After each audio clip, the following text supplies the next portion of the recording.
Spine straight. Close your eyes. Take a deep breath in and exhale. Deep breath in and exhale. Take a deep breath in. Hold it. Om.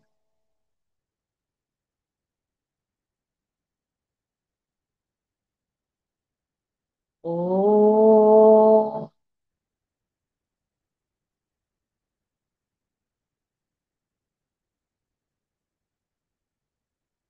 Om.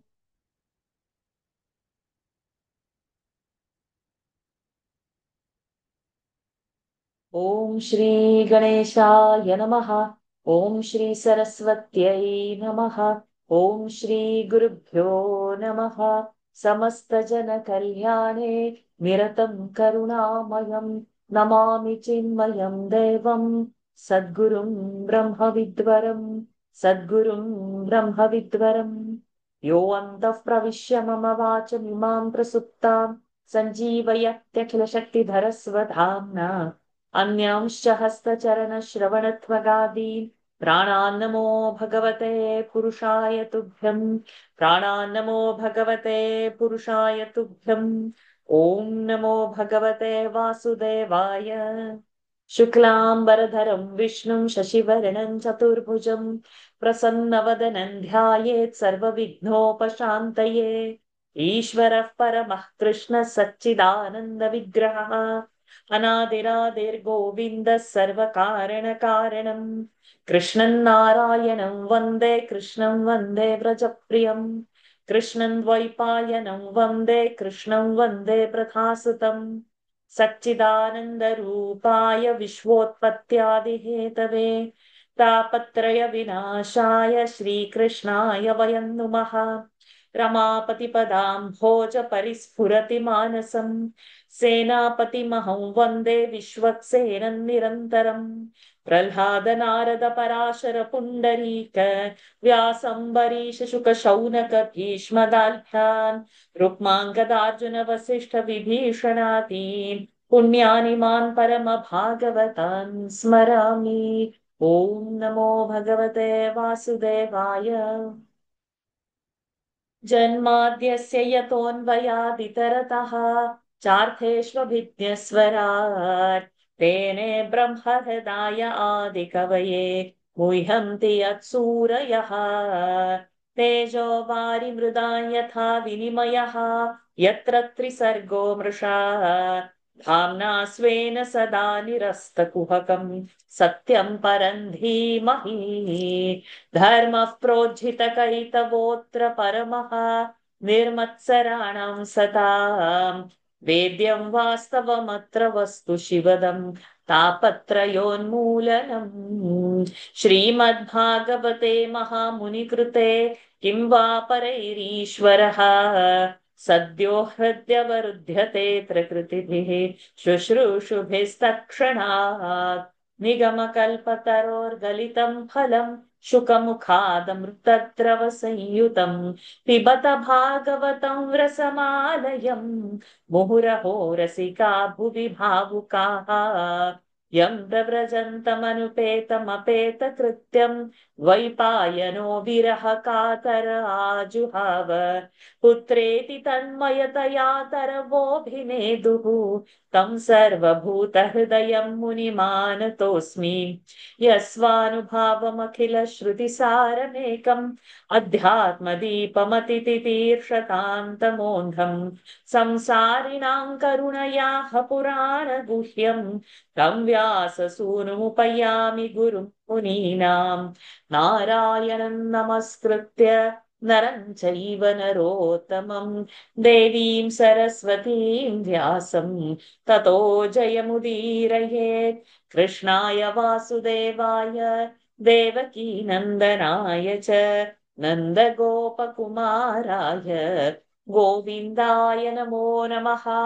नमः पङ्कजनाभाय नमः पङ्कजमालिने नमः पङ्कजनेत्राय नमस्ते पङ्कजाङ्घ्रये यस्य भगवताख्या सर्वेषां भक्तिदानृणां स एव करुणा सिन्धुः बोधितात्मा गुरुर्मम तस्मै श्रीवासुदेवाय धरणीसुररूपिणे गुरुवायुपुरेशाय तुभ्यं श्रीगुरवे नमः शङ्खचक्रगदा पद्मधारिणे गुरुरूपिणे गुरुवायुपुरेशाय वासुदेवाय ते नमः संसारसागरे मग्नं वीरं मां करुणानिधे कर्मग्राहगृहीताङ्गं मामुद्धर भवार्णवात् श्रीमद्भागवताख्योऽयं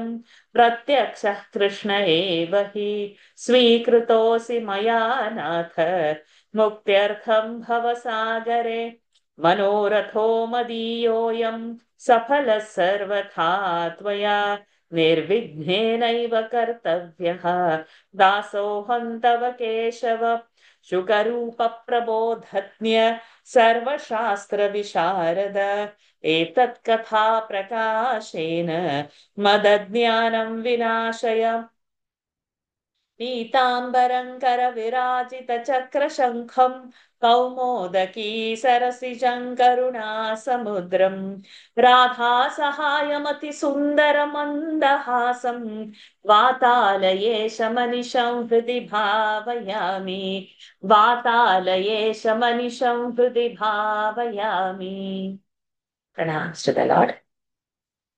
Pranams to all the Mahatmas in tonight's Srimad Bhagavat Mahapuran session. With His grace, we have completed first two skandhas. We are starting directly into the third skandha tonight. And the revision or the summaries of the two skandhas at this month end, we have one day, and the other date is after Onam, one of the Fridays. So those who have those chapters, you start revising it. I'll put the dates again back. Some of you were traveling, so we have at one date this month end and the second week, second Friday in September month we have because of war.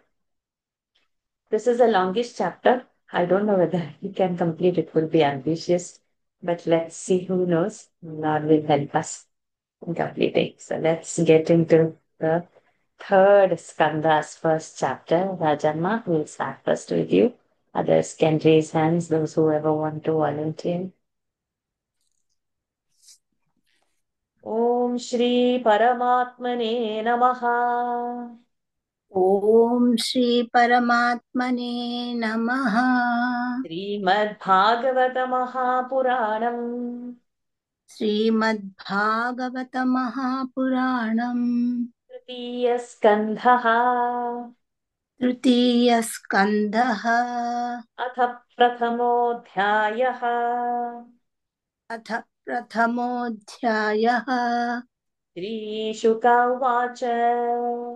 श्रीशुक उवाच एवमेतत् पुरा पृष्टः एवमेतत्पुरा पृष्टः मैत्रेयो भगवान् किल मैत्रेयो भगवान् किल छत्रावनं प्रविष्टेन छत्रावनं प्रविष्टेन त्यक्त्वा स्वगृहं वृद्धिमत् त्यक्त्वा स्वगृहमृद्धिमत् यद्वा अयं मन्त्रक्रुद्धः यद्वा अयं मन्त्रकृद्वः भगवानखिलेश्वरः भगवानखिलेश्वरः पौरवेन्द्रगृहं हित्वा पौरवेन्द्रगृहं हित्वा प्रविवेशात्मसात्कृतम् प्रविवेशात्मसात्कृतम्. Yes. Shall I repeat? Sri Shukavacha, yes. श्रीशुक उवाच एवमेतत्पुरा पृष्टः मैत्रेयो भगवान् किल छत्रावनं प्रविष्टेन त्यक्त्वा स्वगृहमृद्धिमत् यद्वा अयं मन्त्रकृद्वः भगवान् अखिलेश्वरः पौरवेन्द्रगृहं हित्वा प्रविवेशात्मसात्कृतम्. Sri Sukha said, this was the very question that Vidura asked the worshipful sage Maitreya in the past when the former had retired to the forest quitting his prosperous home. It was at Vidura's residence that Lord Shri Krishna, the ruler of the universe, who happened to visit Hastinapur as an ambassador of your forefathers, the Pandavas, called as if it were his own house, refusing the hospitality of the Paurava king Duryodhana. श्रीशुकवाच एवमेतत् पुरा पृष्टः मैत्रेयो भगवान् किल क्षत्रावनं प्रविष्टेन त्यक्त्वा स्वगृहमृद्धिमत् यद्वा अयं मन्त्रकृद्वः भगवान् अखिलेश्वरः कौरवेन्द्रगृहं हित्वा प्रविवेशात्मसात्कृतं राजोवाच राजोवाच पुत्र क्षत्तुर्भगवता कुत्रच्छत्तुर्भगवता मैत्रेयेण ससङ्गमः मैत्रेयेणान सङ्गमः मैत्रेयेण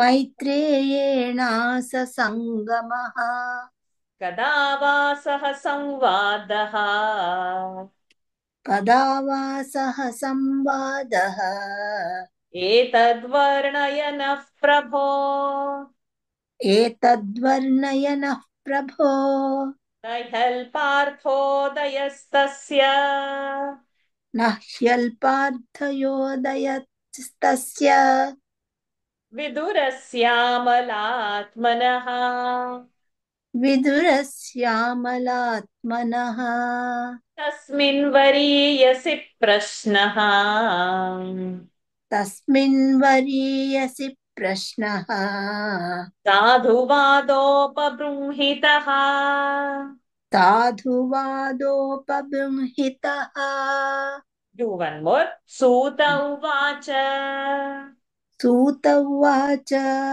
स एवं ऋषिवर्योऽयम् स एव ऋषिवर्योऽयम् पृष्टो राज्ञा परीक्षिता पृष्टो राज्ञा परीक्षिता प्रत्याहतं सुबहुवेत् प्रत्याहतं सुबहुवेत् पीतात्मा श्रूयतामिति वीतात्मा श्रूयतामिति. Shall I repeat?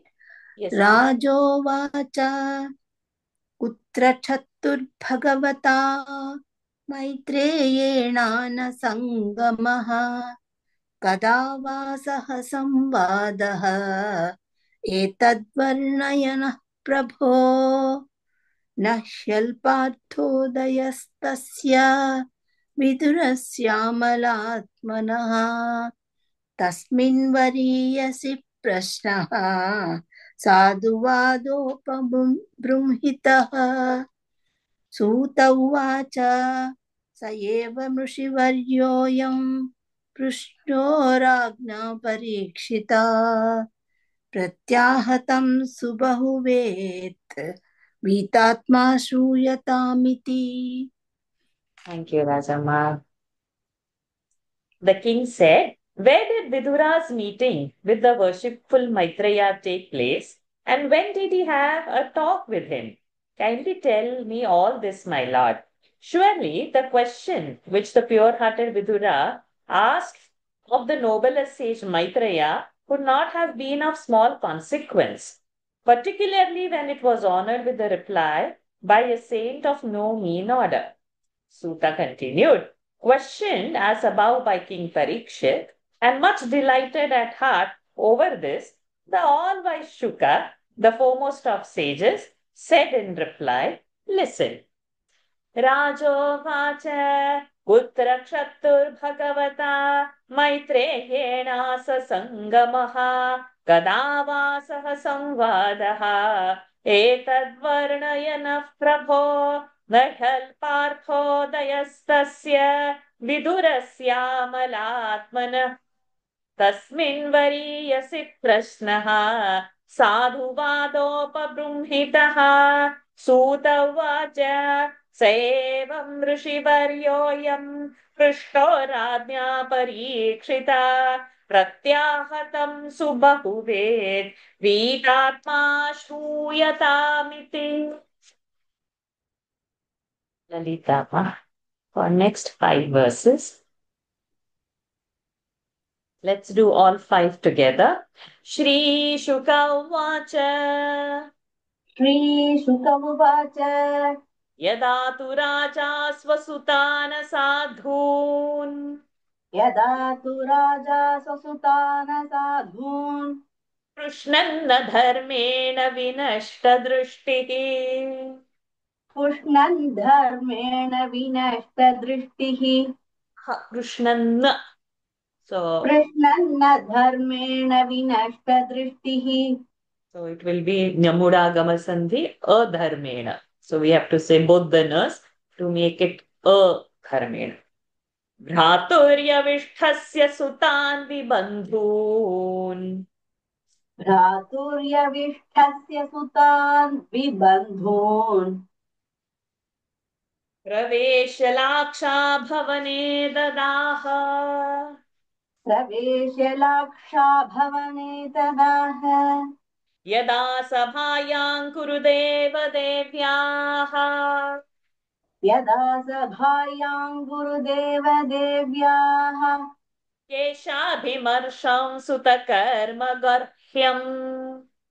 केशाभिमर्शं सुतकर्मगर्ह्यम् न वारयामास नृपस्नुषायाः.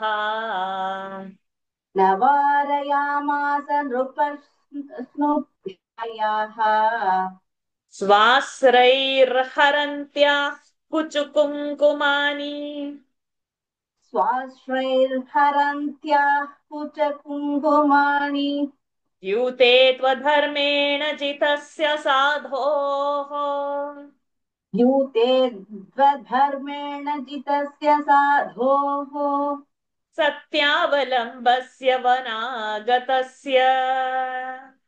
सत्यावलम्बस्य वनागतस्य न याचतो तात्समयेन दायम्. न याचतो दासमयेन दायम् तमोजुषाणो यदजातशत्रोः. तमोजुषाणो यदजातशत्रोः यदा च पार्थप्रहितः सभायाम्. यदा च पार्थप्रहितः सभायाम् जगद्गुरुर्यानि जगाद कृष्णः. जगद्गुरुर्यानि जगात कृष्णः जगाद जगद्गुरुर्यानि जगाद कृष्णः न तानि पुंसाममृताय नानि. न तानि पुंसाममृताय नानि राजोरुमेने क्षतपुण्यलेशः. राजोरुमेने क्षतपुण्यलेशः यदोपहूतो भवनं प्रविष्टः. यतो बहूतो भवनं प्रविष्टः मन्त्राय पृष्टः किल पूर्वजेन. मन्त्राय पृष्टः किल पूर्वजेन अथाह तन्मन्त्रदृशां वरीयान्. अथाह तन्मन्त्रदृशां वरीयान् यन्मन्त्रिणो वैदुरिकं वदन्ति. यन्मन्त्रिणो वैदुरिकं वदन्ति श्रीशुक उवाच यदा तु राजा स्वसुतान् साधून् पुष्णन्न धर्मेण विनष्टदृष्टिः भ्रातुर्यविष्ठस्य सुतान् विबन्धून् प्रवेश्य लाक्षाभवने तददाह यदा सभायां गुरुदेवदेव्याः केशाभिर्म केशाभिमर्शासुतकर्मगर्ह्यम् न वारयामास नृपस्नुषायाः स्वाश्रैर्हरन्त्याः कुचकुङ्कुमानि द्यूतेकधर्मेण जितस्य साधोः सत्यावलम्बस्य वनागतस्य न याचतो दासमयेन दायम् तमोजुषाणो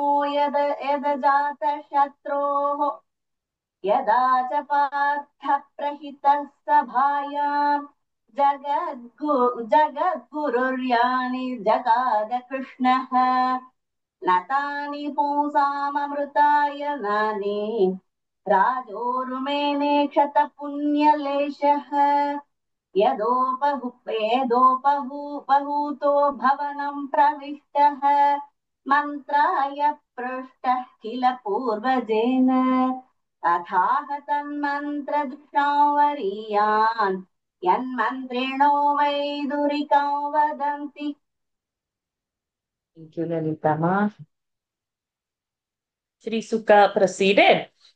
You know how King Dhritarashtra, who was not only blind, but had also lost his right judgment and supported his wicked sons through unrighteousness in their unrighteous ways, had his younger brothers, fatherless sons, Yudhishthira and others, lodged in a house of lac and the same set on fire.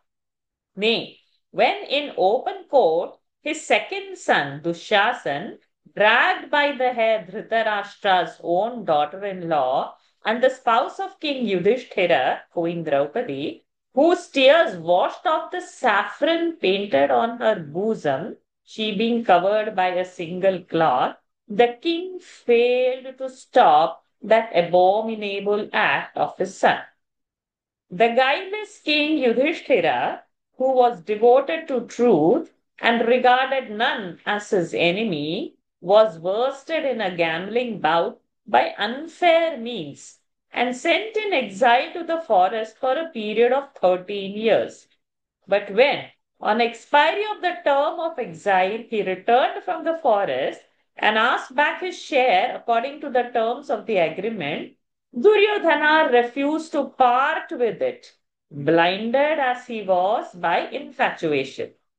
When Sri Krishna, the preceptor of the universe, was sent by Yudhishthira to the Kaurava court, he spoke their words which were full of nectar to his devotees, Bhishma and others. But the king, Duryodhana, attached no importance to them, since all his stock of merits had been exhausted.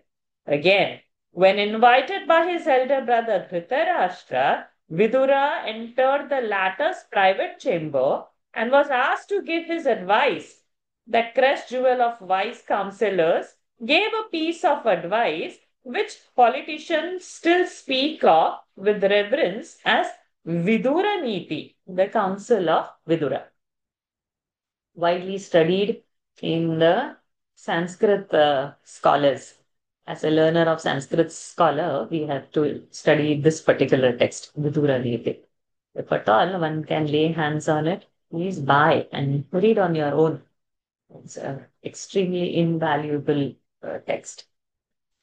श्रीशुक उवाच यदा तु राजा स्वसुतान् साधून् पुष्णन्न धर्मेण विनष्टदृष्टिः भ्रातुर्यविष्ठस्य सुतान् विबन्धून् प्रवेशलाक्षा भवने ददाह यदा सभायां कुरुदेव देव्याः केशाभिमर्शं सुतकर्मगर्ह्यं न वारयामास नृपस्नुषायाः स्वाश्रैर्हरन्त्यः कुचकुङ्कुमानि द्यूते त्वधर्मेण जितस्य साधोः सत्यावलम्बस्य वनागतस्य न याचतो दात्समयेन दायम् तमोजुषाणो यदजातशत्रोः यदा च पार्थप्रहितः सभायाम् जगद्गुरुर्यानि जगाद कृष्णः न तानि पुंसाममृताय नानि राजोरुमेने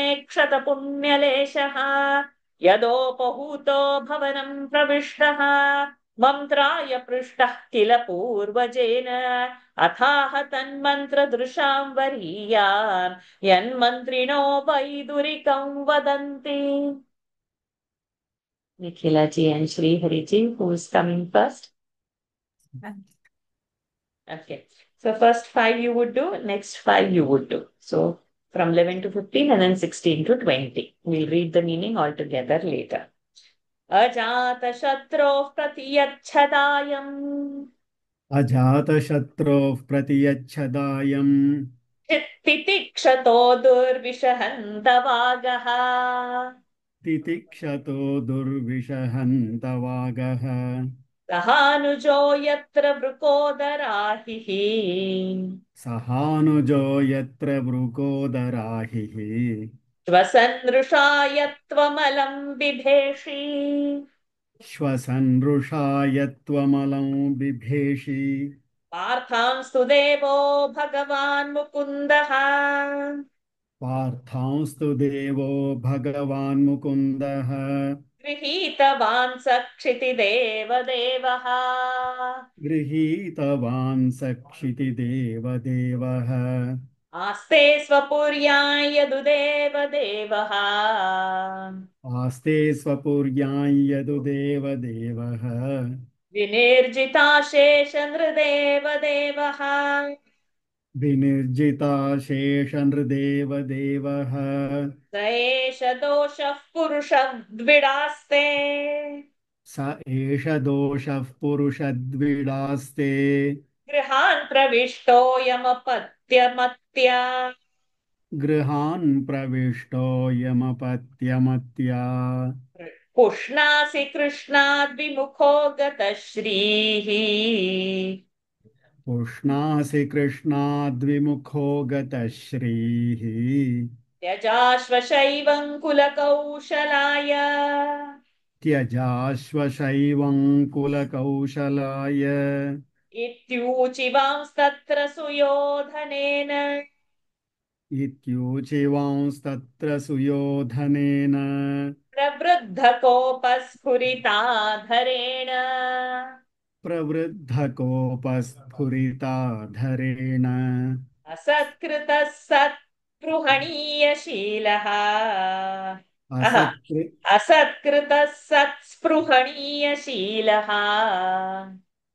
असत्कृतः सत्स्पृहणीयशीलः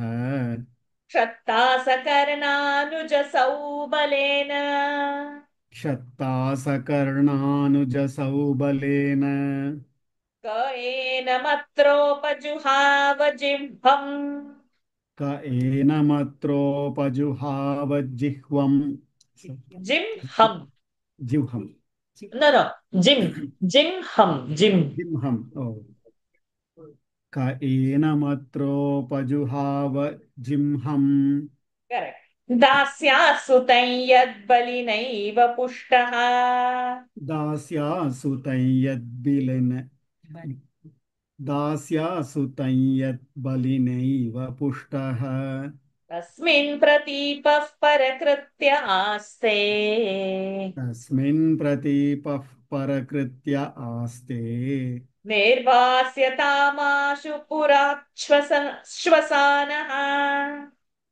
निर्वास्यतामाशु पुराश्वसान निर्वास्यतामाशु पुराश्वसानः correct these five.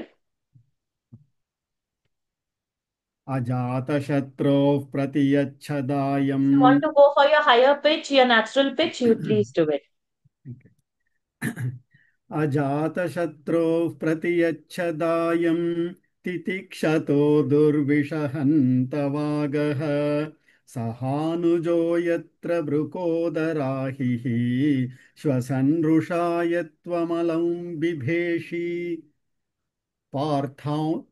पार्थांस्तु देवो भगवान् मुकुन्दः गृहीतवान् स क्षितिदेवदेवः आस्ते स्वपुर्यां यदुदेवदेवः विनिर्जिताशेषनृदेवदेवः स एष दोषः पुरुषद्विदास्ते गृहान् प्रविष्टोऽयमपत्यमत्या पुष्णासि कृष्णाद्विमुखो गतश्रीः त्यजाश्वशैवङ्कुलकौशलाय इत्यूचिवांस्तत्र सुयोधनेन प्रवृद्धकोपस्फुति प्रवृद्धकोपस्फुरिताधरेण असत्कृतः सत् असत्कृतः सत्स्पृहणीयशीलः क्षत्तासकर्णानुजसौबलेन क एनमत्रोपजुहाव जिह्वम् क एनमत्रोपजुहाव जिह्वम् दास्यात्सुतं यद्बलिनैव पुष्टः तस्मिन् प्रतीपः परकृत्य आस्ते निर्वास्यतामाशु पुराश्वसानः Let's continue. Next five. स इत्थमत्युल्बणकर्णबाणैः स इत्थमत् स इत्थमत्युल्बणकर्णबाणैः Okay, we'll go down. भ्रातुः पुरो मर्मसुताडितोऽपि भ्रातुः पुरो मर्मसुताडितोऽपि स्वयं धनुर्धारि निधाय मायाम् स्वयं Oh, धनुर्द्वारि द्वारि it is. स्वयं धनुर्द्वारि निधाय मायाम् स्वयं धनुर्द्वारि निधाय मायाम् गतव्यथो याद्गुरु गतव्यथो याद्दुरुमानयानः गतव्यथो यादुरुमानयानः स निर्गतः कौरवपुण्यलब्धः स निर्गतः कौरवपुण्यलब्धः गजाह्वया तीर्थपदः पदानि गजाह्वया तीर्थपदः पदानि अन्वाक्रमत्पुण्यचिकीर्षयोर्व्याम् अन्वाक्रमत्पुण्यचिकीर्षयोर्व्याम् स्वधिष्ठितो यानि सहस्रमूर्तिः स्वधिष्ठितो यानि सहस्रमूर्तिः पुरेषु पुण्योपवनाद्रिकुञ्जेषु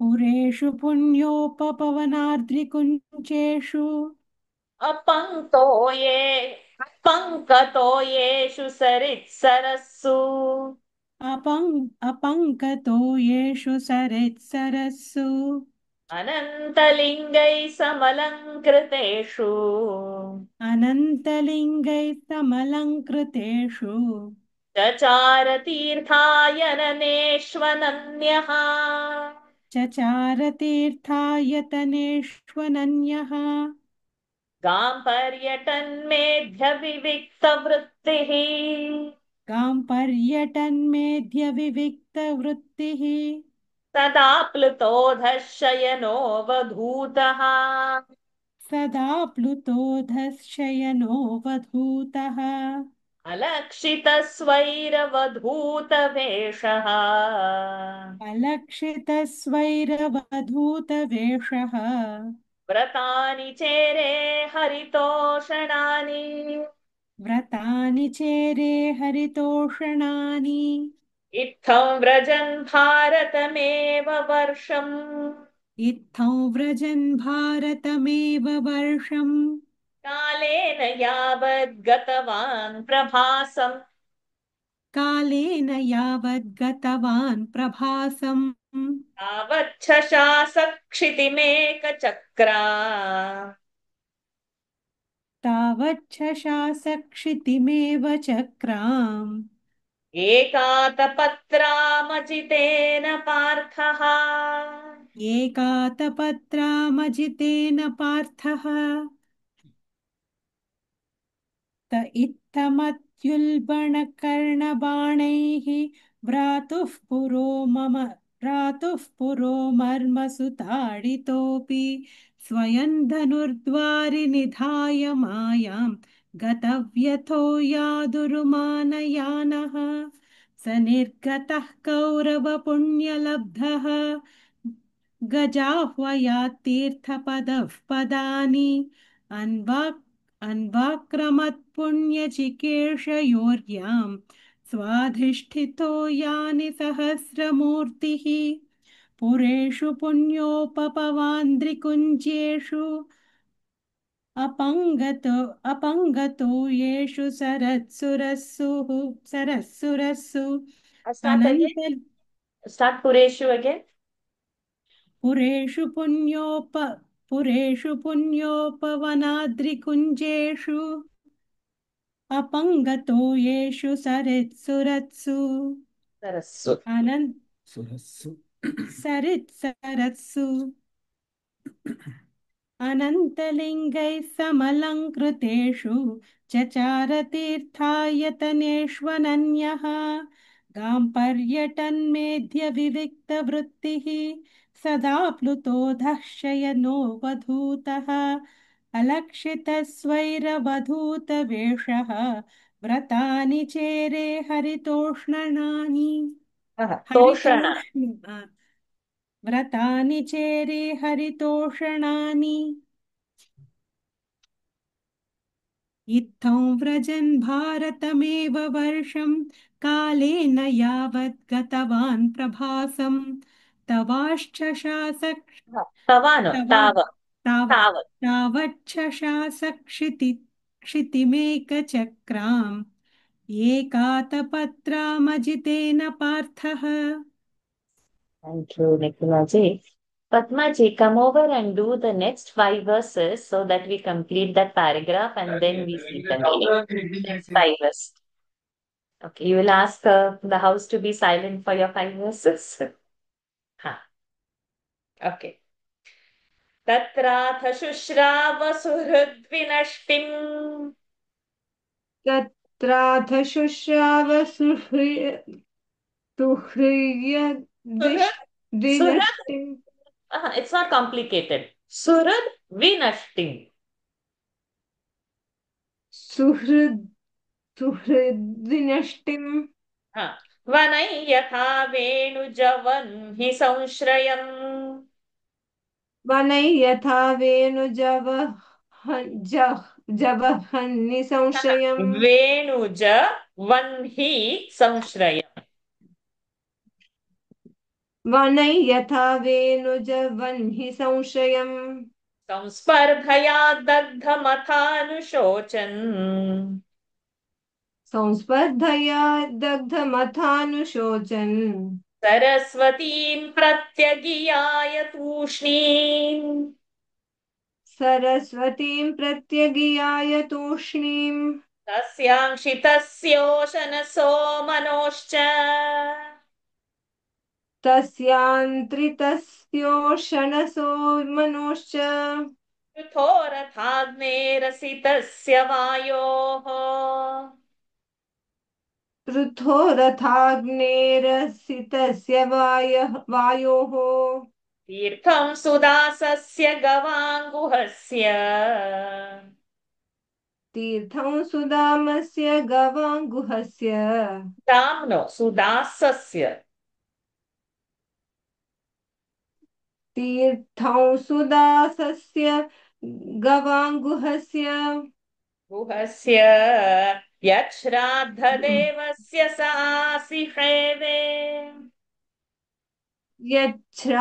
यच्छ्राद्धदेवस्य स आशिषेवे अन्यानि चेहद्विजदेवदेवैः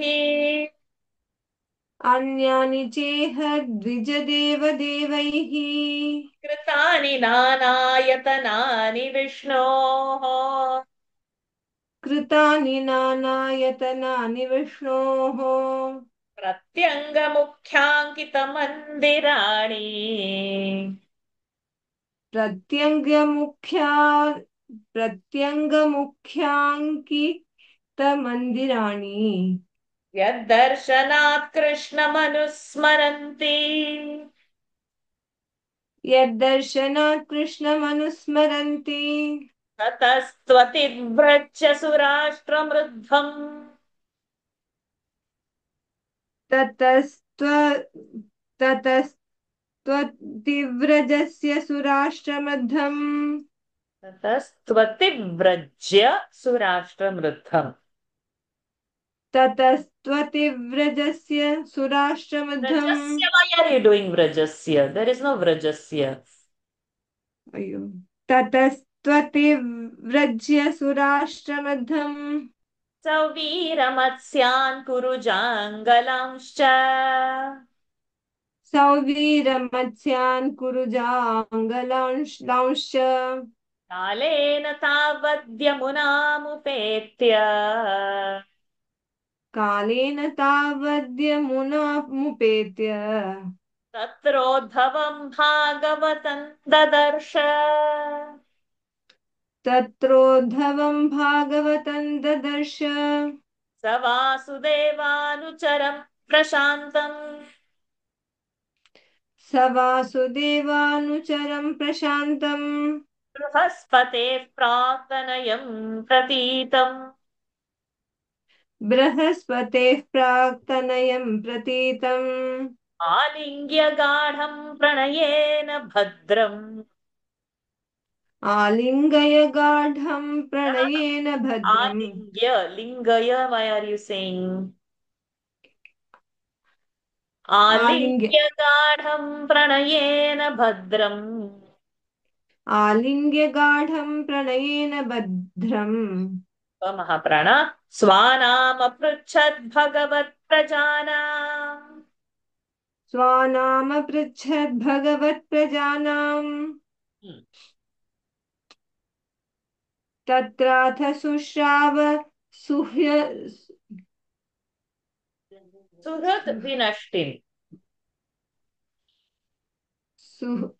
सुहृय सुहृद्र I'm not getting सुहृद् हृदय हृद् हृद् सुहृद् सुहृद्वनष्टिम् सुहृद् half the only विनष्टिम् okay तत्राथ शुश्राव सुहृद्वनष्टिम् वनै यथा वेणुजवह्नि संशयम् संस्पर्धया दग्धमथानुशोचन् सरस्वतीं प्रत्यगियाय तूष्णीम् तस्यान्त्रितस्योशनसो मनोश्च पृथो रथाग्नेरसितस्य वायोः तीर्थं सुदासस्य गवाङ्गुहस्य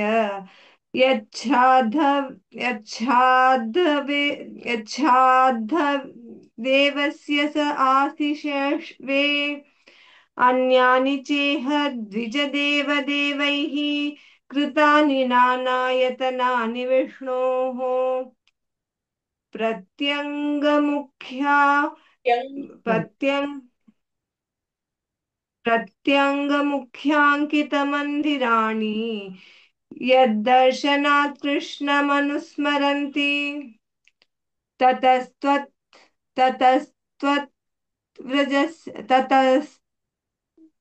ततस्त्वतिव्रजस्य सुराष्ट्रमध्यम् Brajasya is not there. सौवि Brajasya is not there from beginning I am saying.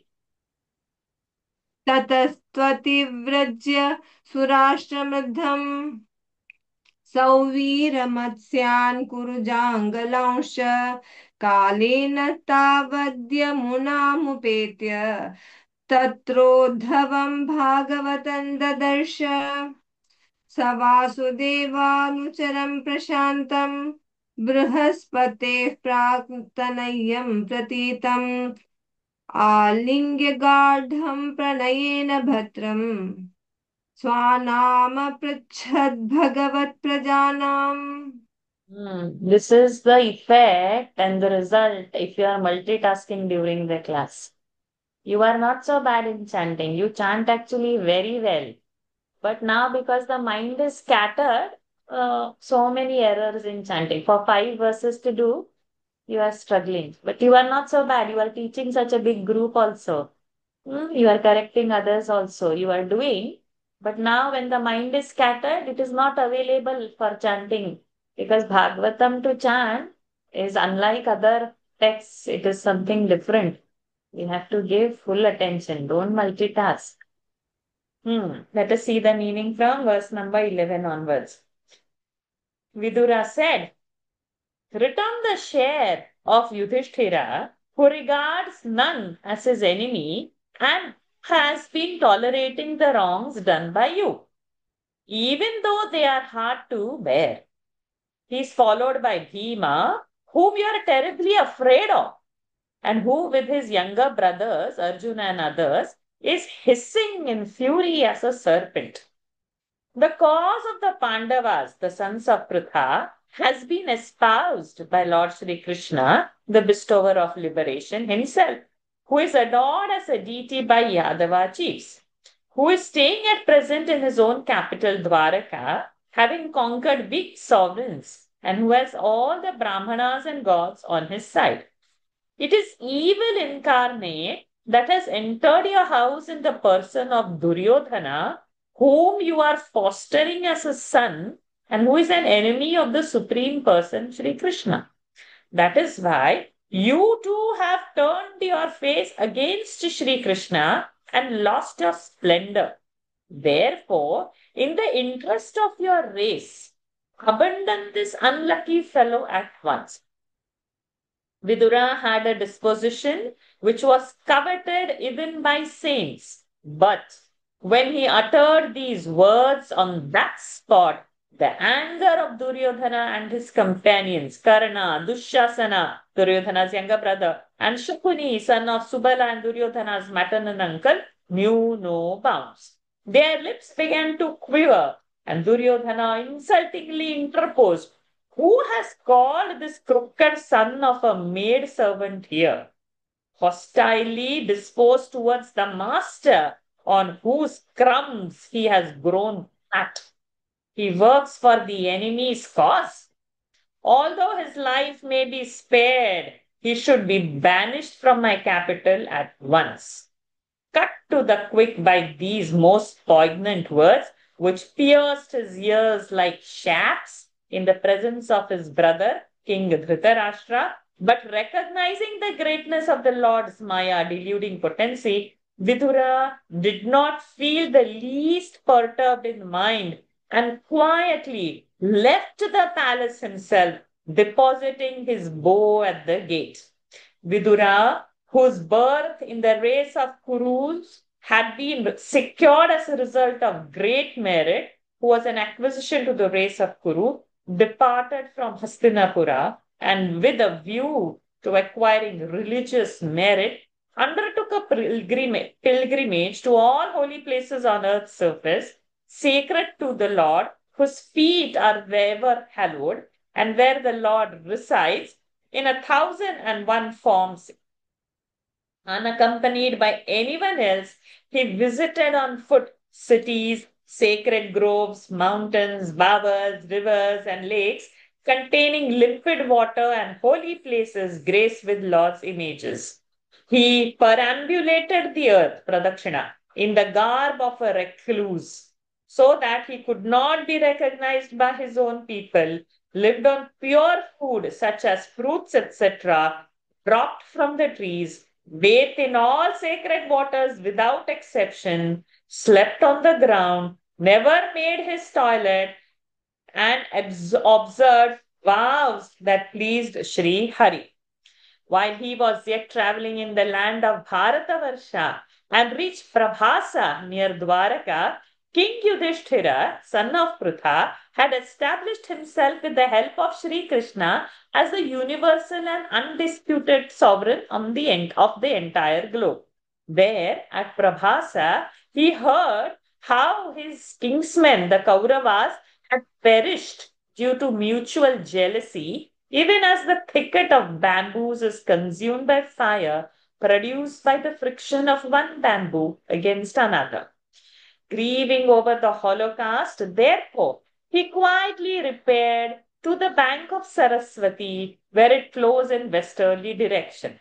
On the bank of that river, he visited and stayed at 11 different spots, severally sacred to the memory of the sages Trita, Ushasana, the father of Shukracharya, and Asita, Swayambhu Manu, King Pruthu, the god of fire, the wind god, King Sudasha, the cows, Guha, god Kartikeya, the eldest son of Lord Shiva, and King Shraddha Deva, Vaivasvata Manu, and many other sanctuaries in this area consecrated to Lord Vishnu, founded by holy sages and gods, and containing temples that bore on their domes the mark of Sudarshana, the chief of his weapons, the very sight of which reminded one of Lord Krishna. Journeying thence through the prosperous land of Saurashtra and the kingdoms of Sauvira, Matsya, and Purujangala, he reached in due course the bank of the Yamuna, where he came across Uddhava, another great devotee of the Lord. Vidura fondly clasped in close embrace his celebrated servant of Lord Krishna, son of Vasudeva, who had attained perfect serenity of mind and was an erstwhile pupil of the sage Brahaspati, the preceptor of the gods, and inquired of him the welfare of his relations, the Yadavas, the proteges of the Lord. Who? Vidura hugged Uddhava and asked about everything. And who is perfect in the mind and serenity? Uddhava. Uddhava is Lord's favorite devotee, and Uddhava mentally is in the utmost equilibrium state. That is the description for Uddhava. Let's chant from verse number 11. Ajata shatru pratiyachadayam titikshato durvishahantavagaha sahanujo yatra vrupodarahihi shvasandrushayatvam vidheshi Partamstu devo bhagavan mukundaha grihitavan sakshiti deva devaha आस्ते स्वपुर्याय यदुदेव देवः विनिर्जिताशेषनृदेव देवः स एष दोषः पुरुषद्बिडास्ते गृहात् प्रविष्टोऽयमपत्यमत्या पुष्णासि कृष्णाद् विमुखो गतश्रीः त्यजाश्वशैवङ्कुलकौशलाय इत्यूचिवांस्तत्र सुयोधनेन प्रवृद्धकोपस्फुरिताधरेण सत्कृतः सत्स्पृहणीयशीलः क्षत्ता सकर्णानुजसौबलेन गयेन मत्रोपजुहाव जिह्वम् दास्यास्सुतं यद्बलिनैव पुष्टः तस्मिन् प्रदीपः परकृत्यास्ते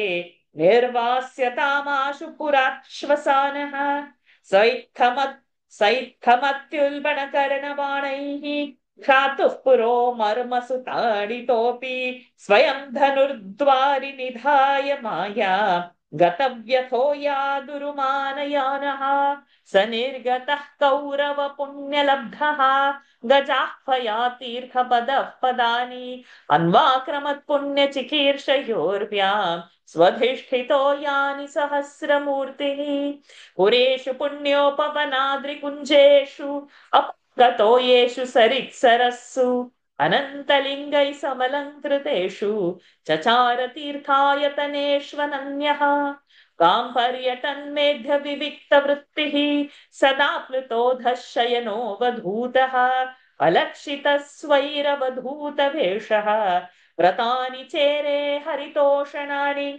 इत्थं व्रजन् भारतमेव वर्षं कालेन यावद् गतवान् प्रभासं तावच्च शासक्षितिमेकचक्रा एकातपत्रामजितेन पार्थः तत्राथ शुश्राव सुहृद्विनष्टिं वनं यथा वेणुजमं हि संश्रयम् संस्पर्धया दग्धमथानुशोचन् सरस्वतीं प्रत्यगियाय तूष्णीं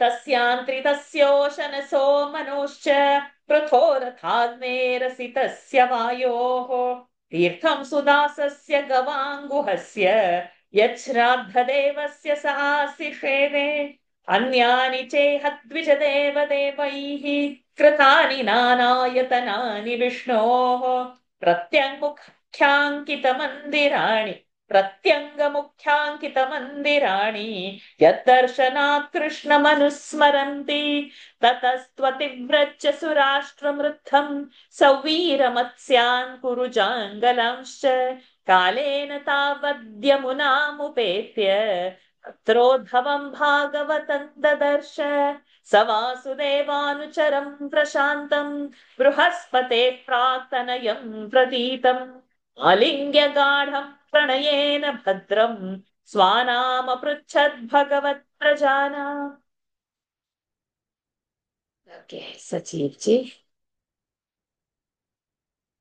Yeah, I was not thinking we would complete the chapter. It's happening like that only, but let's see how much we can go. We have 15 minutes in our extra kitty. So first 5 and then 5. You can do all 10, Sajidji.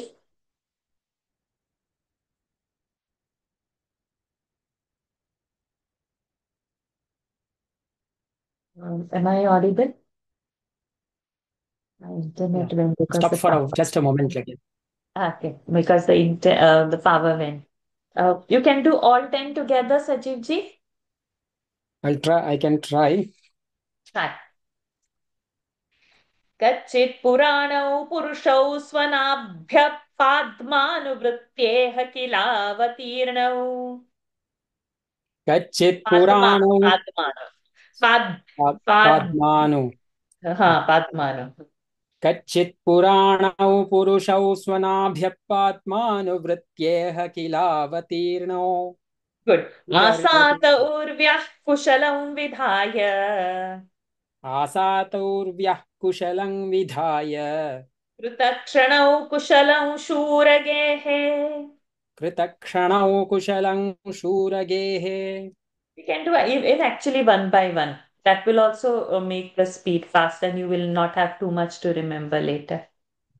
कच्चित् पुराणौ पुरुषौ स्वनाभ्यः पाद्मानुवृत्तेः किलावतीर्णौ. आसात ऊर्व्यः कुशलं विधाय. कृतक्षणौ कुशलं शूरगेः. कच्चित् कुरूणां परमः सुहृन्नः. कच्चित् कुरूणां परमः सुहृन्नः. भामः आस्ते सुखमङ्गशौरिः. भामः आस्ते सुखमङ्गशौरिः. यो वै स्वसुॄणां पितृवत् ददाति. यो वै ससॄणां पितृवत् ददाति. वरान् वदान्यो वरतर्पणेन. वरान् वदान्यो वरतर्पणेन. कच्चित् कुरूणां परमः सुहृन्नः. भामः आस्ते सुखमङ्गशौरिः. यो वै स्वसृणां पितृवद् ददाति. वरान् वदान्यो वरतर्पणेन. कच्चिद्वरूथाधिपतिर्यदूनाम्. कच्चिद्वरूथाधिपतिर्यदूनाम्. प्रद्युम्न आस्ते सुखमङ्गवीरः. प्रद्युम्न आस्ते सुखमङ्गवीरः. यं रुक्मिणी भगवतोऽभिलेभे. यं रुक्मिणी भगवतोऽभिलेभे. आराध्य विप्रान् स्मरमादिसर्गे. आराध्य विप्रान् स्मरमादिसर्गे. कच्चिद्वरूथाधिपतिर्यदूनाम्. प्रद्युम्न आस्ते सुखमङ्गवीरः. यं रुक्मिणी भगवतोऽभिलेभे. आराध्य विप्रान् स्मरमादिसर्गे. कच्चित् सुखं सात्वत वृष्णिभोजताशार्हकाणामधिपः स आस्ते. कच्चित् सुखं सात्वत वृष्णिभोजदाशार्हकाणामधिपः स आस्ते. यमभ्यषिञ्चच्छतपत्रनेत्रः. यमभ्यषिञ्चच्छतपत्रनेत्रः. नृपासनाशां परिहृत्य दूरात्. नृपासनाशां परिहृत्य दूरात्. कच्चित् सुखं सात्वत वृष्णिभोजदाशार्हकाणामधिपः स आस्ते. यमभ्यषिञ्चच्छतपत्रनेत्रः. नृपासनाशां परिहृत्य दूरात्. कच्चिद्धरे सौम्यसुतः सदृक्षः. कच्चिद्धरे सौम्यसृतः सदृक्षः. सुतः आस्ते गृणीरथिनां साधु साम्बः आस्ते गृणीरथिनां साधु साम्बः असूतयञ्जाम्बवती व्रताढ्या असूतयञ्जाम्बवती व्रताढ्या देवं गृहयोऽम्बिकया धृतोऽग्रे देवं गृहं योऽम्बिकया धृतोऽग्ने धृतोऽग्रे धृतोऽघ्रे ग्रे ग्रे अल्पप्र अग्रे कच्चिद्धरे सौम्यसुतः सदृक्षः आस्ते गृणीरथिनां साधु साम्बः असूतयञ्जाम्बवती व्रताढ्या देवं गुहं योऽम्बिकया धृतोऽग्रे. Okay, so you're 5 over, but 5 extra. क्षेमं सकच्चिद्युयुधान आस्ते क्षेमं स कच्चिद्युयुधान आस्ते यः फाल्गुनालब्धधनुरहस्यः यः फाल्गुना लब्धधनुरहस्यः लेभेञ्च साधोक्षजसेवयैव लेभेञ्च साधोक्षजसै सेवयैव गतिं तदीयां यदि भेर्दुरापा गतिं तदीयां यतिभिर्दुरापाम्. क्षेमं स कच्चिद्युयुधान आस्ते यः फाल्गुना लब्धधनुरहस्यः लेभेञ्च साधोक्षजसेवयैव गतिं तदीयां यतिभिर्दुरापाम्. कच्चिद्बुधस्वस्त्यनमीव आस्ते कच्चिद्बुधस्वस्त्यनमीव आस्ते श्वफल्कपुत्रो भगवत्प्रपन्नः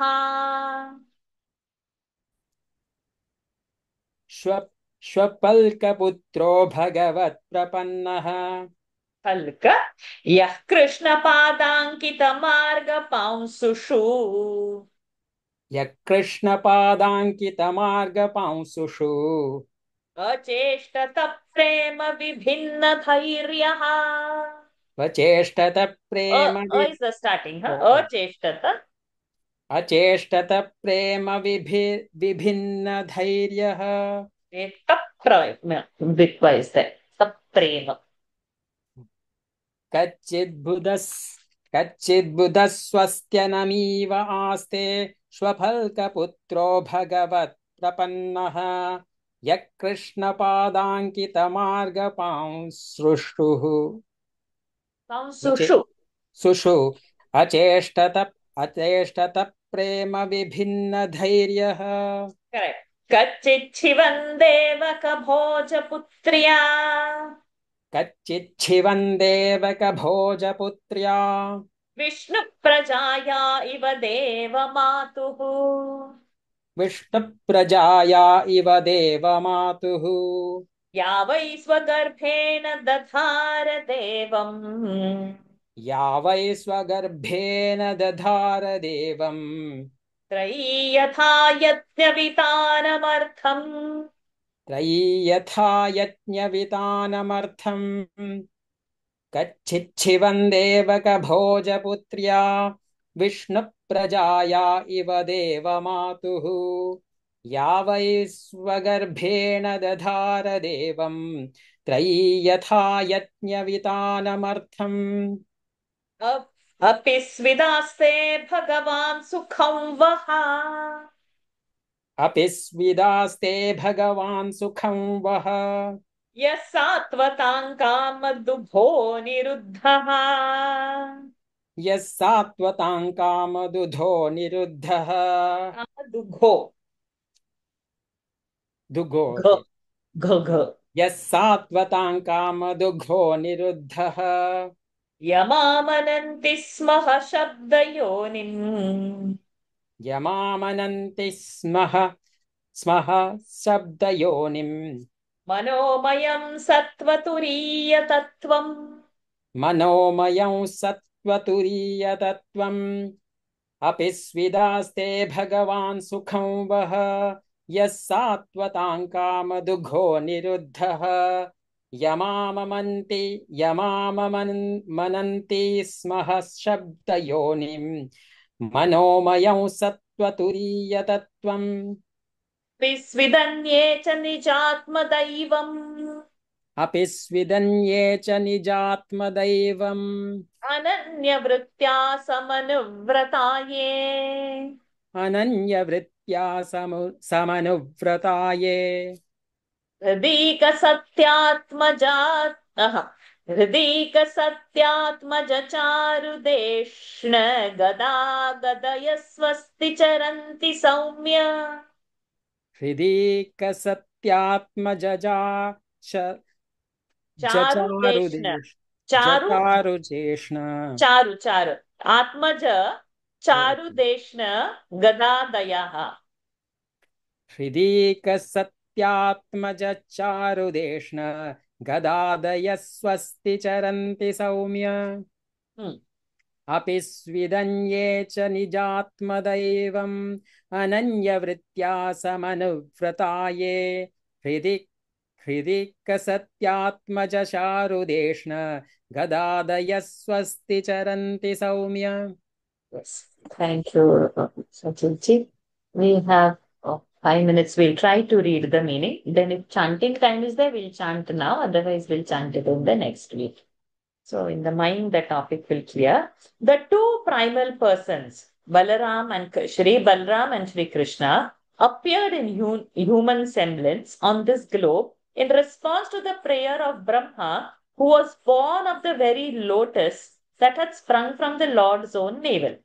Having relieved the earth of its burden and brought delight to the whole world, are they doing well in the house of Shurasena, the father of Vasudeva?